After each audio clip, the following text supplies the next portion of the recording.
지지보다 하나님의 인정이 중요합니다. 네, 사람이 지지보다.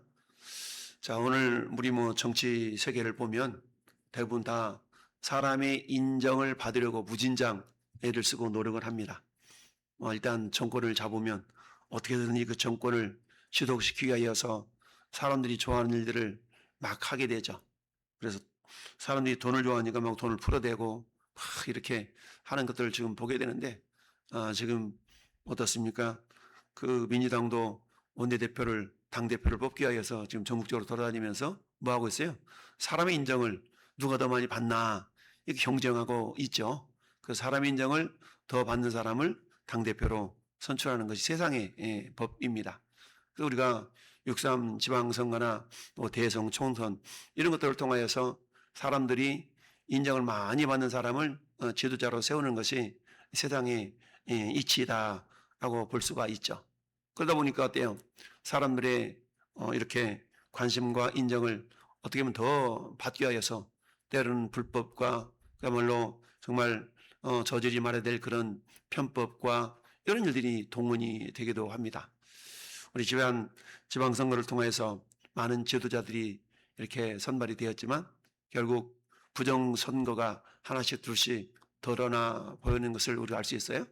우리 국민의힘 추진우 국회의원이 철저하게 그런 걸 다 파헤치면서 이게 부실선거가 아니라 부정선거였다. 인간이 자기 자신의 욕망을 위해서 부정도 서슴지 않은 이런 모습들이 이렇게 참 나타나는 것을 봅니다. 이제 특검을 통해서 철저하게 정말 무엇가 진실이었는가가 드러나게 되면 앞으로는 좀 더 바른 모습으로 이 정치가 이루어지겠다는 생각도 한번 해봅니다. 마찬가지로 오늘 압살롬이 이 다윗의 셋째 아들이잖아요. 이 압살롬이 어찌하든 부모님의 인정도 받고 세상 사람들로부터 이렇게 귀하게 여김받다 보니까 어떤 생각이 들었어요? 내가 왕이 되어야 되지. 내가 왕이 되어야 되지. 다윗의 첫째 아들이 암논이었잖아요. 근데 암논은 지금 어때요? 압살롬에 의해서 죽임을 당했으니까 이제 내가 이제 왕이 되어야 되겠다라는 그런 욕망이 서서히 용솟음치게 되었던 겁니다. 그러다 보니까 어제도 우리가 목소리했던 것처럼 사람들의 마음을 훔쳐가기 시작한 것이죠. 그래서 교묘하게 사람들의 마음을 왕으로부터 이렇게 멀어지게 하는 그런 수작을 벌이게 됩니다. 그래서 많은 사람들이 이 압살롬에게로 마음이 쏟아지게 되는 모습을 보면서 4년이 지나서 4년 만에 압살롬이 왕께 이르되 여호와께 서원한 것이 있사오니 청하건대 내가 헤브론에 가서 그 서원을 이루게 하소서. 헤브론은 어떤 것입니까? 다시 7년 6개월 동안 그곳에서 성읍으로서 그야말로 통치권을 행사했던 그런 수도였던 것이죠. 뿐만 아니라 이 헤브론은 압살롬이 태어났던 장소이기도 하죠. 다윗의 아들 7명이 이 헤브론에서 태어났는데요. 그 중에 한 사람이 압살롬이었기 때문에 아마 자기는 내가 태어난 그곳에 가서 내가 왜 우리 정치인들 그러잖아요. 자기 어디 고향이나 어디 정치적인 그때 어떤 의미가 있는 곳에 가서 정치 발언을 하기도 하고 그런 것처럼 아마 압살롬도 그런 마음을 품지 않았나 생각을 해요. 그래서 헤브론으로 내려가 가지고 그곳에서 지금 자기가 왕이 되려가는 그런 반역을 도모하고 있는데, 근데 그들 이름에 있어서 교묘하게 신앙을 빌미 삼아서 이렇게 지금 하고 있는 것이죠. 여호와께 서원한 것이 있사오니 청하건대 내가 헤브론으로 가서 그 서원을 이루게 하소서. 왜 그러잖아요. 나 교회 갈 거야. 나 교회 가서 무슨 일 해야 돼. 라고 하고 교회 간 것이 아니라 다른 데 가버리고 이런 일들이 있을 수가 있겠죠. 그러니까 신앙을 교묘하게 자기의 유익의 도구로 이용해 먹는 그런 모습들을 우리는 왕왕 볼 수가 있는데요. 압살롬도 그랬다라는 얘기입니다. 여러분, 헤브론은 예루살렘으로부터 저 남서쪽으로 약 30km 정도 떨어져 있는 직선거리로 그런 지역이죠. 근데 그곳으로 지금 일단 가가지고 어때요?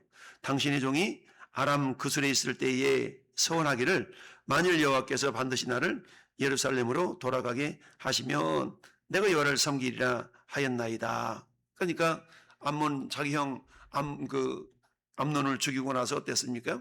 이제 자기 외할머니 외갓댁으로 이렇게 피신했던 적이 있었잖아요. 근데 그곳에서 자기가 회개하면서 내가 정말 예루살렘으로 돌아가게 한다면 내가 하나님께 정말 전심으로 예배하는 그런 사람이 되겠습니다 라고 다윗한테 얘기를 하는 거야. 그러니까 다윗이 듣기는 야, 우리 아들이 속 차렸네 하면 이렇게 기뻤겠죠. 근데 속을 차린 것이 아니라 그 마음 가운데 음흉한 흉계를 품고 있었는데 그게 뭐예요? 반역을 일으켜서 자기가 왕이 되려하는 그런 생각을 가졌던 것이죠.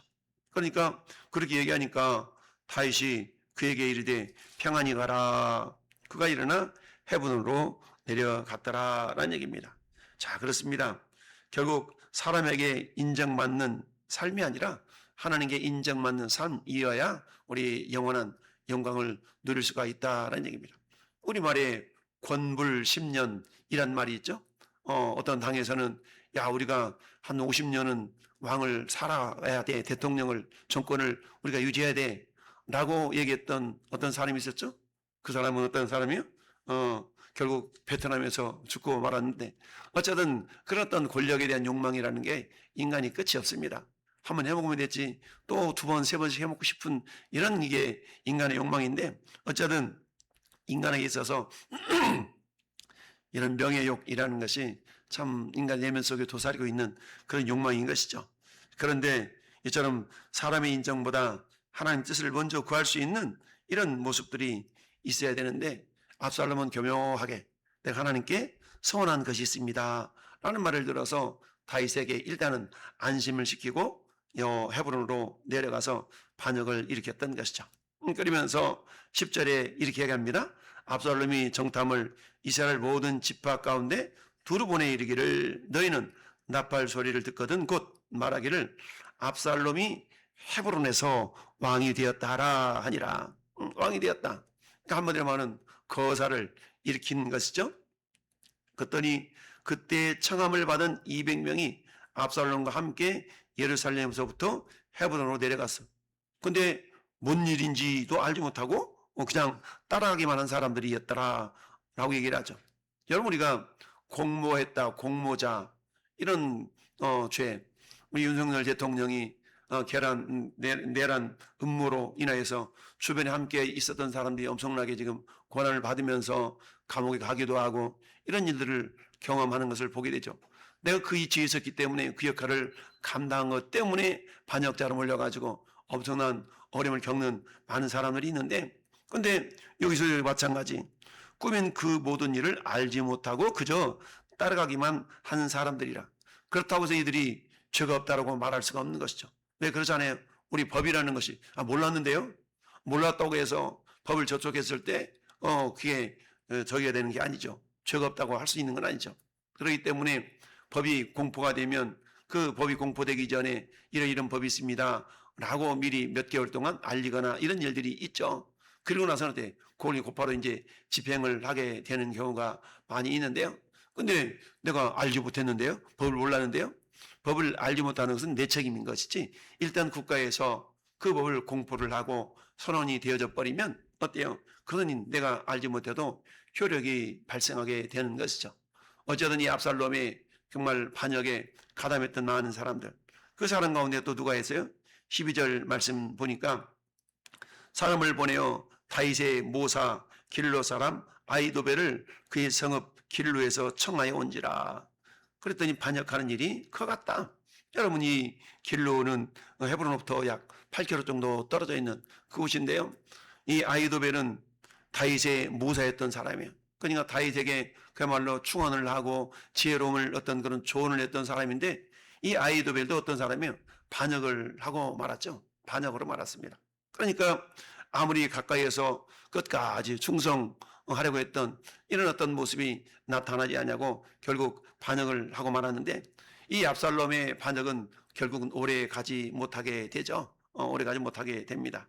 결국 요압에 의해서 결국 압살롬이 죽임을 당하게 되는 걸 우리 뒤에 가면 알 수가 있죠. 어쩌든 이처럼 사람의 인정보다 하나님 뜻을 우리가 먼저 구할 수 있어야 된다. 사도 바울은 골로새서 3장에서 이렇게 얘기합니다. 무슨 일을 하든지 마음을 다하여 죽게 하듯 하고 사람에게 하듯 하지 말라라고 말씀하고 있습니다. 결국 모든 삶의 우리 기준 자체가 하나님의 인정받음이어야 된다라는 얘기죠. 하나님 인정하시는지 안 하시는지 어떻게 알 수 있나? 그러니까 우리가 말씀을 알아야 되는 것이죠. 하나님 말씀이 우리 삶의 기준이기 때문에 내가 말씀대로 살아가고 있다라면 그것이 곧 하나님이 인정하심이 되는 것이다 라고 말할 수가 있는 것 아니겠습니까? 세계적인 전도자였던 빌리 그리하임 목사님은 때때로 백악관의 초청을 받아서 많은 국가 원수들과 고위 계층들에게, 고위 관료들에게 이 설교를 할 기회가 많이 있었다 그래요. 이 사람은 이처럼 그렇게 초청을 받을 때마다 스스로 고백하기를 나는 대통령의 설교자가 아니라 하나님의 설교자다라고 스스로에게 사람에게 휘둘리지 않는 그런 어떤 마음 중심을 잡아갔다라고 말합니다. 그러다 보니까 어때요? 그야말로 세계적인 그런 하나님께 충성한 종이다라는 인정을 받게 되었던 것이죠. 따라서 우리는 사람의 지지는 쉽게 흔들리지만 하나님의 인정은 우리 영원하다라는 사실을 우리가 기억할 수 있어야 됩니다. 압살롬은 어때요? 여기 보니까 압살롬에게로 돌아오는 백성이 많아지니라 사람들의 마음을 훔치는 데 성공을 했어요. 그럼에도 불구하고 결국 하나님께는 인정받지 못했던 것이죠.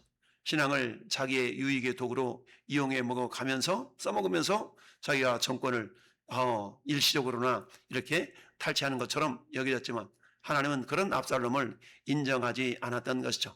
분명히 하나님은 다윗을 통하여서 네 몸에서 날 씨 가운데 결국 솔로몬을 통하여서 그의 이인자가 되도록 하나님이 계획하셨던 것이죠. 따라서 압살롬의 반응은 그리 오래가지 못했다는 얘기입니다. 결국 그의 어떤 반역이 무너질 수밖에 없었는데요. 사람의 인기라는 것은 상황에 따라서 변할 수밖에 없는 것 아니겠습니까? 지금 정부도 마찬가지죠. 막 대통령이 됐을 때는 그 인정이 뭐 70% 80%까지 팍 됐는데 지금은 어때요? 이제 데드크로스라고 그래가지고 잘한다는 그런 저기보다 잘못한다는 확률이 뭐 정권 잡은 지 1년 밖에 안 됐지만 더 높게 나타나는 이런 모습들을 보게 됩니다. 이런 것처럼 인간에게 사람은 그렇게 마음이 쉽게 변할 수 있는 존재라는 얘기죠. 그러니까 어떻게든지 사람의 인정을 받으려고 막 돈 부르대며 이러다 보니까 우리나라의 통화 가치가 정말 하나씩 또 추락하는 그런 안타까운 현실을 우리가 보게 되는데요. 어쨌든 우리 하나님을 바라보면서 좀 더디 간다 할지라도 하나님께 인정받으려고 하는 그런 겸손한 지도자가 되는 것이 참 중요하다는 걸 우리가 생각해 볼 수가 있는데요. 이처럼 사람의 지지는 금방 흔들릴 수밖에 없지만 하나님의 인정은 영원하다라는 사실입니다. 그렇습니다. 영원한 상급이라는 것은 결국 사람의 박수가 아니라 하나님의 칭찬이라는 것을 우리는 알 수 있게 되는데요. 잠언서 29장 25절 말씀 보니까 사람을 두려워하면 올무에 걸리게 되거니와 여호와를 의지하는 자는 안전하리라. 여러분 300명의 우리나라 국회의원들이 있지만 그 가운데 진정 하나님을 두려워하면서 정치인으로서 그 역할을 감당하는 사람이 과연 몇 천에 될까? 많은 소위 그리스도인이라는 많은 그런 정치인들이 있지 않습니까? 많은 사람들이 교회 장로요, 안수집사요 이런 사람들 얼마나 많습니까? 그럼에도 불구하고 자기 자신들의 당리당략이 우선이지 하나님의 사람으로서의 정체성보다는 당리당략이 우선이 되어져 버리는 그런 정치적인 삶을 살아가는 모습을 우리가 쉽게 볼 수가 있습니다. 여러분 마태복음 26장, 마가복음 14장에 여러분 우리는 한 여인의 향유옥합을 깨어서 예수님의 머리에 발에 부어드렸던 사건을 우리는 알 수가 있습니다. 우리 주님은 그 많은 사람들이 왜 허비하느냐 300데나리온에 팔아 가난한 자들의 주게 할 수 있을 터인데 라고 그 여인을 비난할 때 예수님이 하셨던 말씀 뭡니까? 무슨 소리냐?